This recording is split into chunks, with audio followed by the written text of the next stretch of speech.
తెలంగాణ ముఖ్యమంత్రి రేవంత్ రెడ్డి ఢిల్లీ పర్యటనలో ఉన్నారు. ఈ రోజు ఉదయం 10:30 ప్రధాని నరేంద్ర మోదీతో సీఎం భేటీ కానున్నారు. బీసీ కులగణన రిజర్వేషన్లు, రాష్ట్రంలో పలు ప్రాజెక్టులకు సంబంధించి నిధులపై ప్రధానితో చర్చించనున్నారు. అలాగే ఎస్ఎల్బీసీ ప్రమాదాన్ని పూర్తి స్థాయిలో ప్రధానికి వివరించనున్నారు. ఇటీవల ఎస్ఎల్బీసీ ప్రమాదంపై మోదీతో సీఎం రేవంత్ ఫోన్లో మాట్లాడిన విషయం తెలిసిందే. ప్రధానమంత్రి కార్యాలయం నుంచి అపాయింట్మెంట్ సమాచారం రావడంతో మంగళవారం రాత్రి సీఎం రేవంత్ రెడ్డి ఢిల్లీ చేరుకున్నారు. గత ఏడాది జూలైలో ప్రధానితో భేటీ అయిన రేవంత్ దాదాపు 6 నెలల తర్వాత మళ్లీ సమావేశమవుతున్నారు. నేటి భేటీలో మూసీ సుందరీకరణ, శంషాబాద్ ఎయిర్పోర్ట్ వరకు మెట్రో రైల్ ప్రాజెక్ట్, అలాగే రింగ్ రోడ్డు నిర్మాణాన్ని వేగంగా ముందుకు తీసుకెళ్లడం లాంటి విషయాలు చర్చించనున్నారు. అలానే విభజన చట్టంలోని వివిధ పెండింగ్ సమస్యలను ప్రధానికి సీఎం విన్నవించనున్నట్లు తెలుస్తోంది. ఢిల్లీ పర్యటనలో భాగంగా పలువురు కేంద్ర మంత్రులను కూడా సీఎం రేవంత్ రెడ్డి కలిసే అవకాశం ఉంది.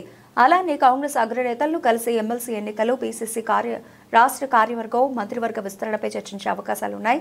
మంగళవారం రాత్రి సీఎం ఢిల్లీ అధికార నివాసంలో రాష్ట్ర అధికారులతో చర్చించారు. సీఎస్, డీజీపీలు ఢిల్లీకి చేరుకున్నారు.